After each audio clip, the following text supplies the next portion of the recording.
Hello everyone, the purpose of this video is to show you how to integrate sources from your poetry explication podcast, and specifically moving from draft one into the actual script for your podcast. So what we're doing is learning how to show support for the interpretation of your poem. So if we're looking at your draft one, that middle column is where you've noticed something about the poem. Now, this is before you interpret it, right? Maybe you don't even know what it means, but you notice that there's white space here between these words. Or you notice that they keep repeating a word. Or you notice that there's one word carrying the weight of the whole line, okay? And you're not sure, but you've noticed something, right? That's the first step. The second step in your draft one, that third or final column, asks you to interpret what you notice. This is where you explore what you think it might mean. Now, there's not really a wrong answer here that you can put as long as you have support for it. So if you think that white space denotes silence, write that. If you think that that word carries the weight of the line, because if you were to, say what the poem is about in one word, it would be this word, right? Whatever you think, that's what you're going to put here. As long as you can argue that, as long as there's support for it, because the third thing you need to do when you move into this draft is back it up with evidence from your sources. This should be both your primary and secondary sources. Your primary source, the poem, right, should support your interpretation. So if it's a completely different meaning when you read the rest of the poem, maybe not the best, but I'm sure that you have great support from that poem. The other thing you want is support from those sources, right? So how do they help you unpack or elucidate your point, bring light or clarity to it, right? Drive it home. Next, you're going to explain how this evidence supports your interpretation. So if you're saying that the white space denotes silence because the main interpretation of the poem is about death, that kind of goes together, right? You're going to talk about that more. If you are saying that, this word keeps repeating because the poem is about a ritual, well, that makes sense, right? That's evidence that backs up your interpretation, okay? And the last thing you want to make sure to do here is cite. So I know it's a podcast, but you're still going to insert in-text citations and have a works cited. You do not need to read these citations out loud, both in the text and the works cited. Don't read them. I can see them. It'll just interrupt the flow. All right, so let's dive into a couple of examples here. So the first thing that we're going to do is take that middle column of information and point out two things that we've noticed from two different poems, and I'll walk you through an example that goes all the way through, okay? So the first thing I've noticed here is from Hedgie Choi's Salvage, and I say, I noticed the word fuckers is on its own line, okay? I don't know what it might mean, but I've noticed that. The second thing from my second example poem is I noticed Mahogany L. Brown uses enjambment after every time the speaker is trying not to think about something inevitable. Now, enjambment is in purple because it's a poetry term. And remember, you need to include 3 or more here, okay? So I've highlighted it here because it's a way to do that, a natural way to do that, where you're not inserting them all at the end of your podcast or something like, oh, and here's some poetry terms, right? Ideally, you want to be able to point them out in a meaningful way as you go through, right? And enjambment, of course, means that the line breaks. Now, I have not yet offered my interpretation of this. Maybe I don't know what it means, but I've noticed it, right? The next step is offering that interpretation. What do I think it means, right? So for Choi, I'm going to continue writing here. Here's my first sentence about fuckers on its own line. And then I have in bold, because it is on its own line, it puts emphasis on the word as a double entendre. Two different meanings, right? And the speaker means it both as an insult to the deer and as an allusion to their overpopulation. Now, allusion and double entendre are also poetry terms or literary terms, right?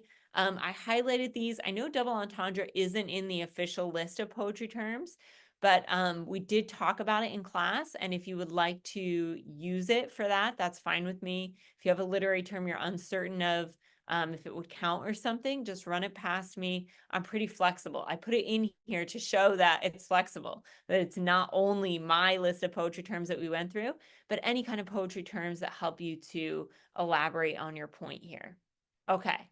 For Mahogany L. Brown, she uses enjambment every time the speaker's trying not to think about something.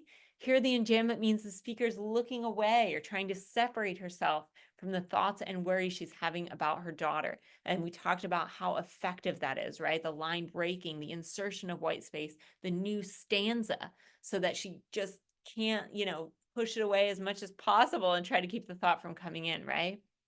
Okay, so we've interpreted it. Now we need to back it up, all right? So we have our first example here. Here is the what I think it means, right? My explanation. And here is my secondary source. So for salvage, the overpopulation of deer has become a growing problem in some states of America due to a lack of natural large predators. So this supports my point that the deer, being overpopulated in certain areas is maybe what Choi is talking about here, right? It's an allusion to their overpopulation. And I have cited here my secondary source, and that's how you cite in MLA, even if you are paraphrasing. It's not my idea. I did have to research this and look this up, and it's the authors. It's a 2-author article. Their both last names are here, and I've put an and in the middle. Ampersand is APA. MLA is the and written out, okay? So I give credit for that idea. All right. Example 2, Mahogany Brown's enjambment, right? So here I have my explanation of what I think it means, and here's my source support, and here it's from the poem itself.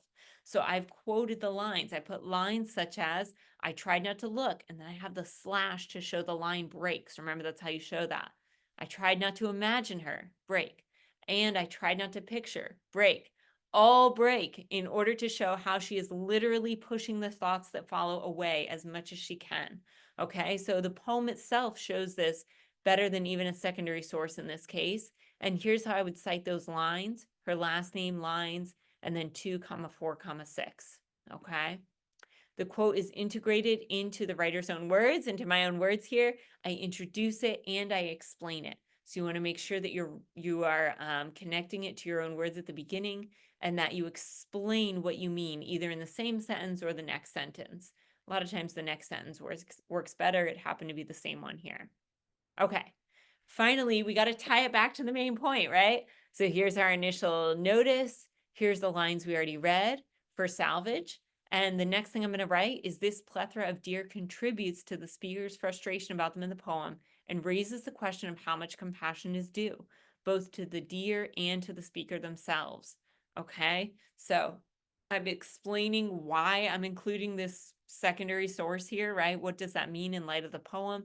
And I am also tying it back to my overall interpretation, which is about the speaker themselves and what did they deserve, right, in this poem. I know we didn't go over like a thesis statement here, but that's kind of what I would be getting at here. Okay. All right. For Mahogany Brown's poem, here's what we already went over, and then here's how it supports my interpretation. She is not ready for her daughter to grow up and doesn't want to picture her this way. This adds tension to the poem's central theme. How does a mother balance protecting her daughter with preparing her for how others might see her, right? So we know that this is how boys might see her daughter at the dance, right? She doesn't want to see her this way. She's trying to push it away, and yet she worries anyway because she's trying to balance protecting her against things that maybe she went through, but also preparing her and telling her, like, look, this is probably how people are seeing you, right? She should know that at some point to be able to address situations appropriately, right? So if that is my overall interpretation of the poem, that's how it connects. All right, so now we know we need to cite. That's our last thing here. I have the in-text citations for review here that we went over. Here's how I cite the poems in my works cited. This should be familiar to you all. You know how to do this. The last thing I'll say is you do need to know how to cite a web page in MLA. If you are using a website for this, you'll cite these in your works cited. You can use a citation machine for that. That's fine. However, believe it or not, even in this day and age, citation machines make mistakes all the time. In fact, I've never seen one be correct every single time, ever. I've always had to tweak something. So I'm going to go over with you just what to look for, how to complete citing a web page in MLA. The library databases, the cite button is more reliable. So if you are using the library database citation button, You can do that for stuff that you find in there.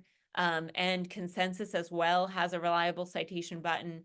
But like I'm talking about like putting a website URL into a citation machine.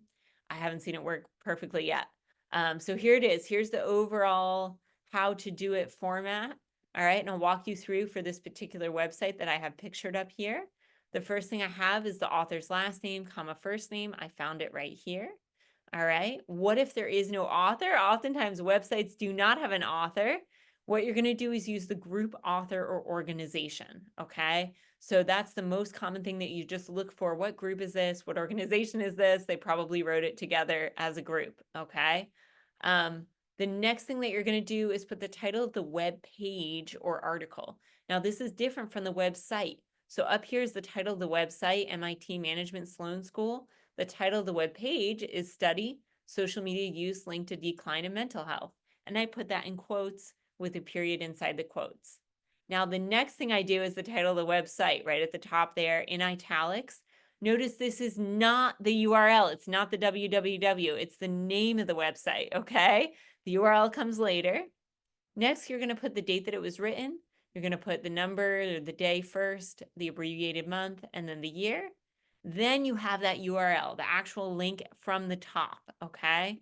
And last but not least, the date of last access, the last time that you went to this site, okay? All right, I think that's about it. If you have any questions, please don't hesitate to reach out. Otherwise, I look forward very much to seeing your explications. Have a great day.